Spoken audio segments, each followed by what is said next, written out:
Sekarang kita akan bahas terkait dengan metode sorting. Seperti yang sudah dijelaskan di awal, bahwa nanti kita akan pelajari beberapa algoritma yang dimiliki oleh sorting.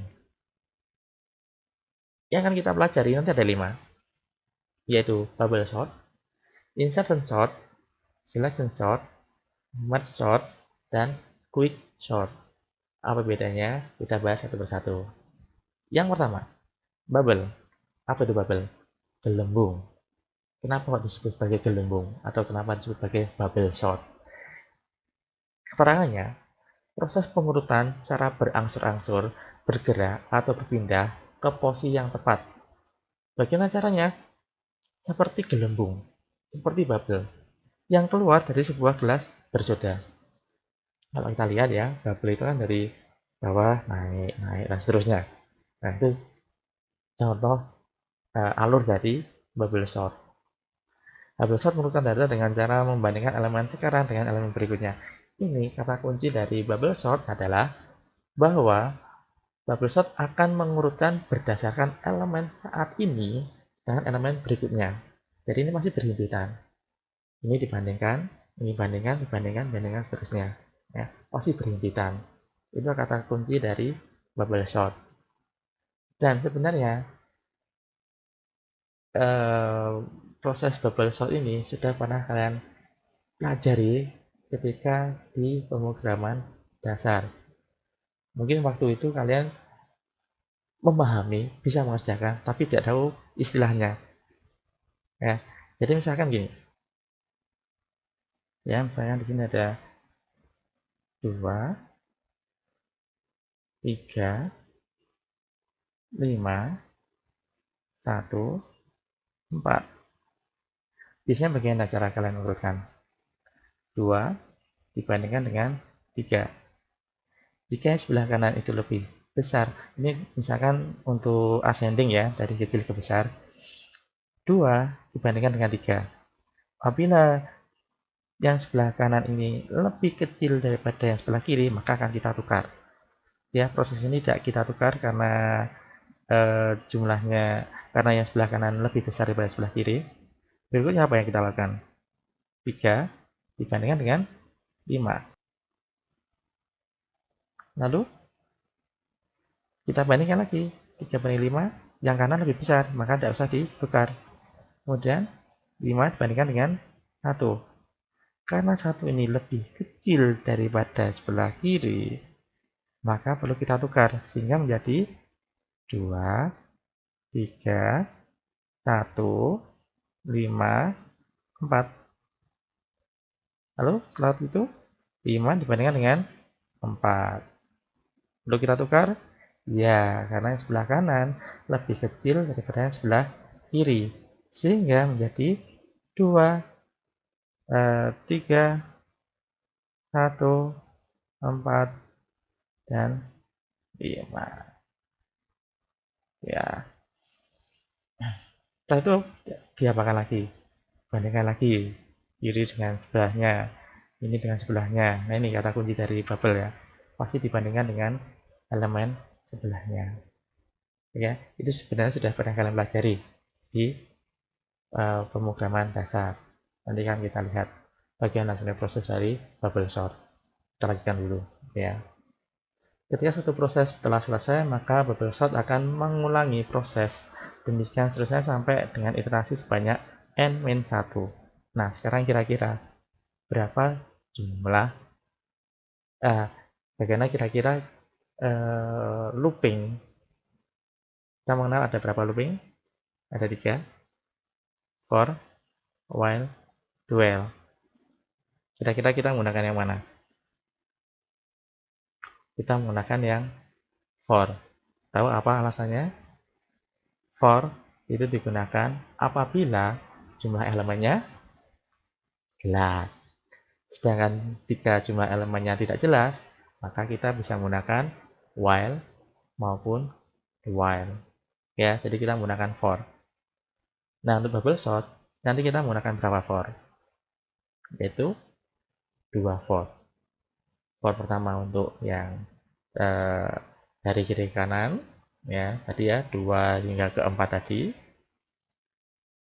For yang satunya lagi proses berikutnya, ya. Jadi ada 2 for kanan dan for yang ke bawah. Oke. Jumlah iterasinya sebanyak apa? N-1. Jadi kalau kita lihat, ini ada berapa pengecekan di sini. Kita memiliki berapa data? 5. Ada berapa pengecekan? 1, 2, 3, 4. Jadi jumlah yang dicek adalah N-1. Ya. Kapan berhentinya? Bubble sort berhenti jika seluruh array telah diperiksa. Jadi satu persatu diperiksa ya. Ingat ya, bubble sort itu pasti berhimpitan dengan sebelahnya. Tidak mungkin indeks 1 dengan indeks 5, tidak mungkin. Pasti 1, 2, 2, 3, dan seterusnya. Oke. Apabila semua array telah diperiksa dan tidak ada pertukaran lagi yang bisa dilakukan. Jadi misalkan semuanya sudah urut, tapi prosesnya for-nya masih belum selesai. Nah, apabila nanti ketika dicek mulai dari awal hingga N-1 tidak ada pertukaran swap, tidak ada pertukaran, maka kita bisa nyatakan bahwa proses bubble sort sudah selesai. Jadi tidak perlu ngecek satu persatu terus sampai for-nya habis ya, tidak harus. Jadi syarat bubble sort berhenti apabila semua sudah dicek dan apabila tidak ada pertukaran atau swap. Jadi apabila tidak ada swap pasti bisa kita nyatakan data sudah terurut. Ya.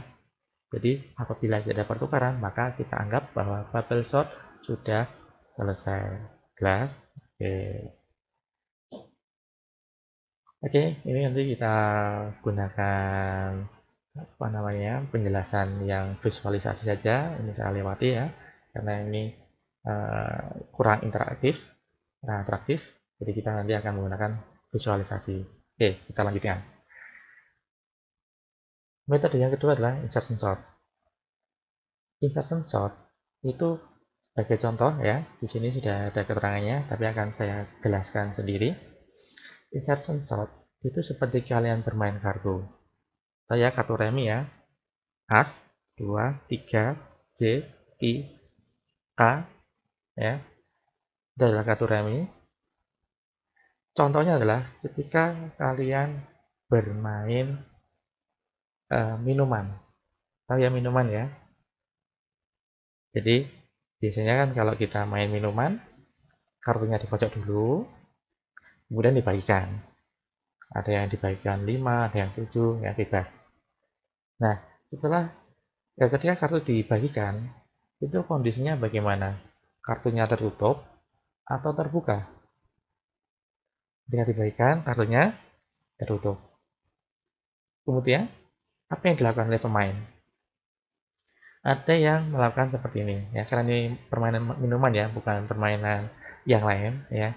Permainan minuman itu pasti yang lebih besar itu yang menang. Jadi pasti harus diurutkan dulu kartunya. Misalkan ya, ada 7 tumpuk, ya, ada 7 tumpukan kartu. Kita mengambil satu, terus diapakan? Dibandingkan dengan yang lain, tidak mungkin, karena kita hanya memegang satu saja, oke ya. Kita ambil satu lagi. Apa yang akan kita lakukan? Kartu yang baru kita ambil, kita bandingkan dengan sebelahnya.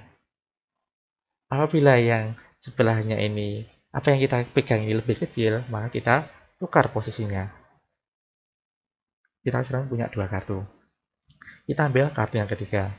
Kita apakan lagi? Kita bandingkan dengan sebelahnya. Apabila yang sebelahnya ini lebih besar, maka kita tukar. Begitu seterusnya.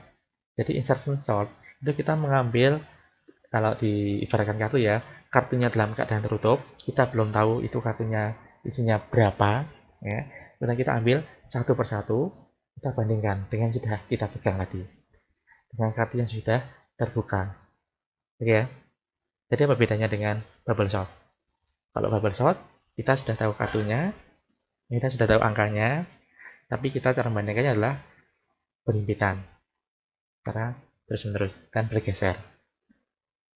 Ya, jadi semua data langsung dicek. Itu bubble sort. Kalau insertion sort, kita mengambil satu persatu. Satu diurutkan, begitu seterusnya. Jelas perbedaan antara bubble sort dengan insertion sort? Kalau belum jelas nanti kita pelajari dengan menggunakan visualisasi. Ya, kita geser lagi.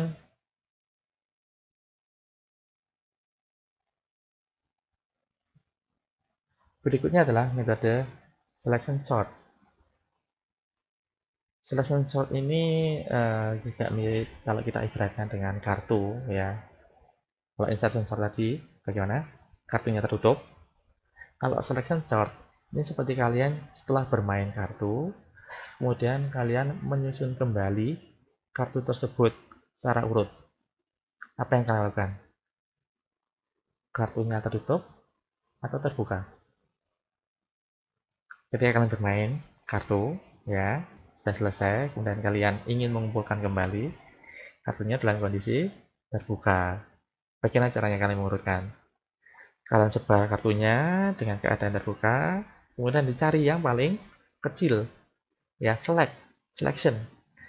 Jadi kalian kartunya sudah terbuka semua, kemudian kalian cari yang paling kecil. Itu adalah selection.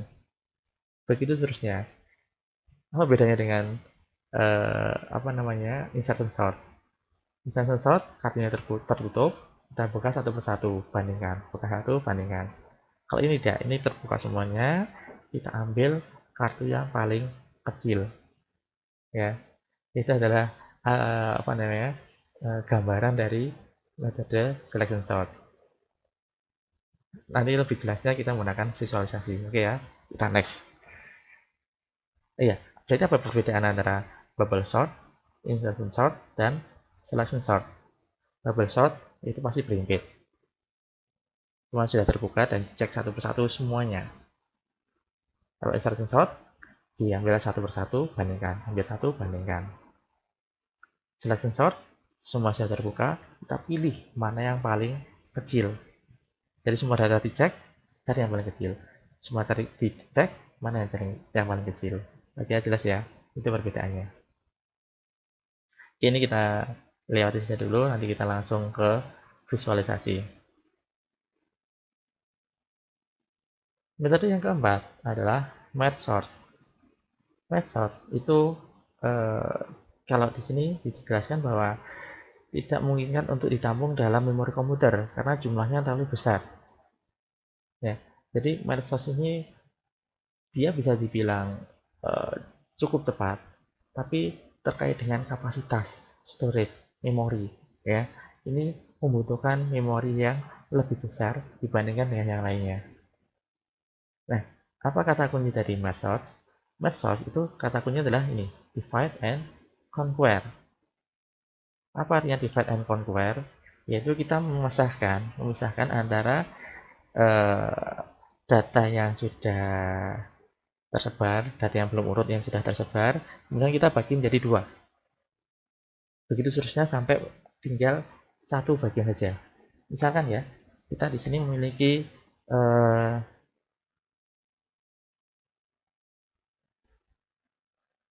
angka sedikit saja ya, 2, 4, 5, 3, 1. Nah, kita memiliki 5 data. Nah, di sini kita perlu membagi data keseluruhan ini menjadi dua bagian. Kalau kita lihat ya, ini ada 5 data,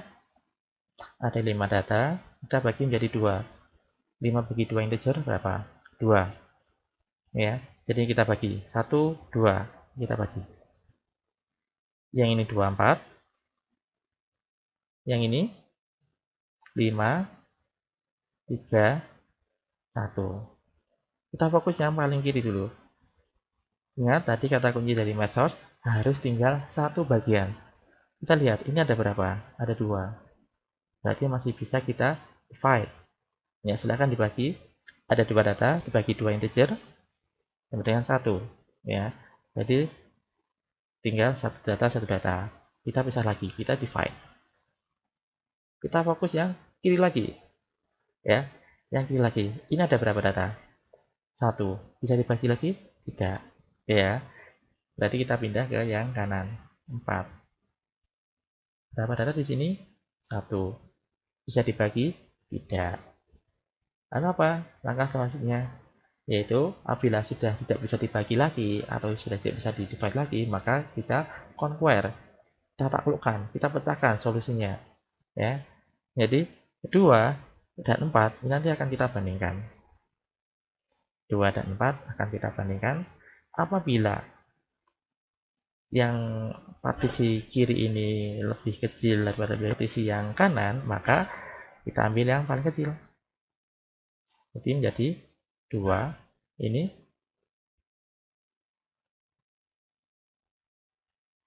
4, ya, 24.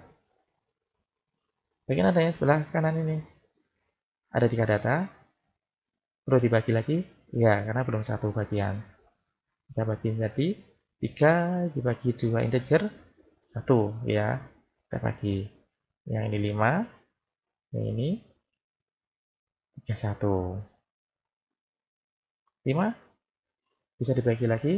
Tidak bisa. Kita pindah yang kanan. 31 bisa dibagi lagi? Bisa. Ada 2 data, kita bagi lagi menjadi 3. Wah, sudah tidak cukup ya tempatnya ya. Ya 3, 1, dan seterusnya. Nanti kita akan bahas dengan menggunakan visualisasi biar lebih jelas lagi. Ya, jadi ini adalah divide and conquer. Kita lanjutkan lagi metode yang terakhir, yaitu quicksort. Apa itu quicksort?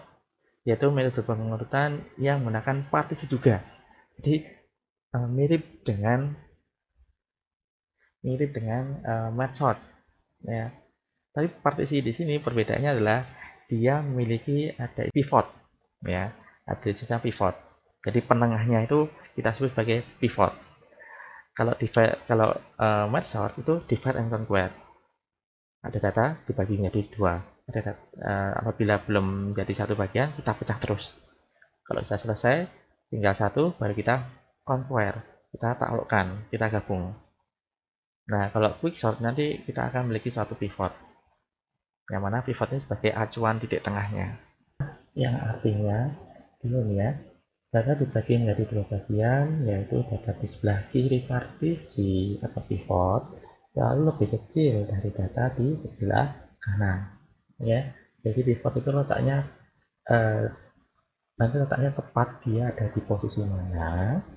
Nah, kemudian yang di sisi kirinya itu pasti lebih kecil, sebelah kirinya pivot itu pasti lebih kecil, sedangkan yang di sebelah kanannya pivot itu pasti lebih besar.